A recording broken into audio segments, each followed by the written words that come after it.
Voici la vie que mènent de jeunes Africains subsahariens au Maroc. Sans abri, dormant en plein air, ils sont à Rabat, la face visible de la migration irrégulière. C'est la misère catastrophe, cette vie, une vie clochard. Notre objectif, c'est pour aller en Europe, parce qu'en Afrique, il n'y a rien là-bas. Il n'y a pas de travail, tu ne travailles pas, tu ne peux pas payer une chambre à 100 € par mois.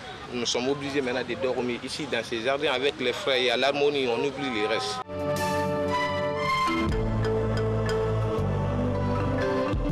Les côtés là où on dormait, on est toujours gêné par la police. Quand on reste ici, la police, peut-être les gens ne nous voient pas, on est caché ici, ça va.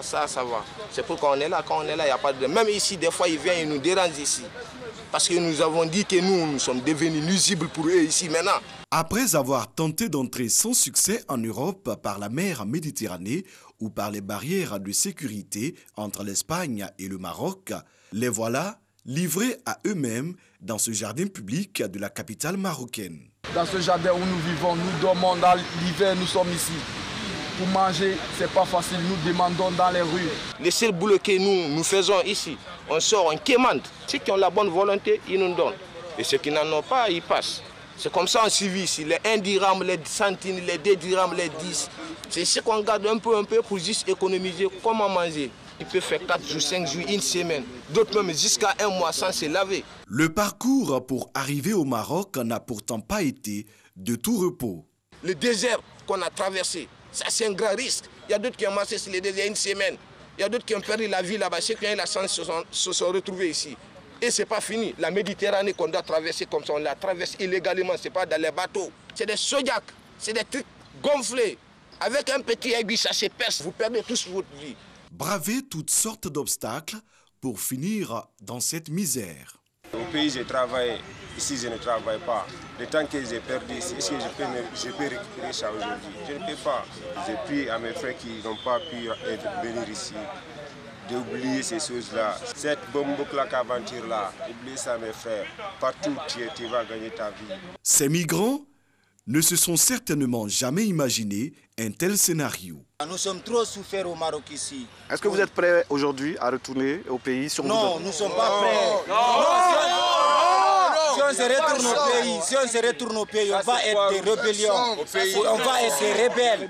Moi, si je ne rentre pas en Europe, je suis marocain maintenant, je ne vais pas au pays. Andak, ça c'est Andak. Sans argent, sans travail, certains ont recours à la Caritas, une organisation catholique à but caritatif.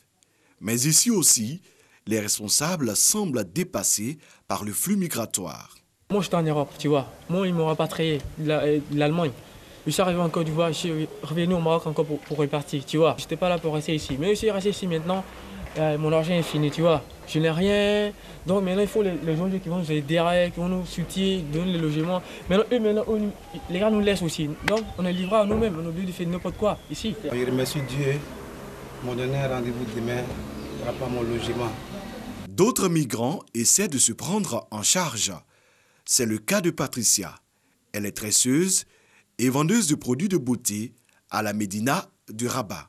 Elle s'en sort bien avec son activité, nous dit-elle. Moi, mon objectif précis, ce n'est pas pour traverser la Méditerranée pour l'Europe. Je suis venue faire un peu d'économie et retourner dans mon pays pour exercer d'autres métiers. Selon Patricia, une cinquantaine de jeunes Ivoiriennes exercent la même activité qu'elle à Rabat.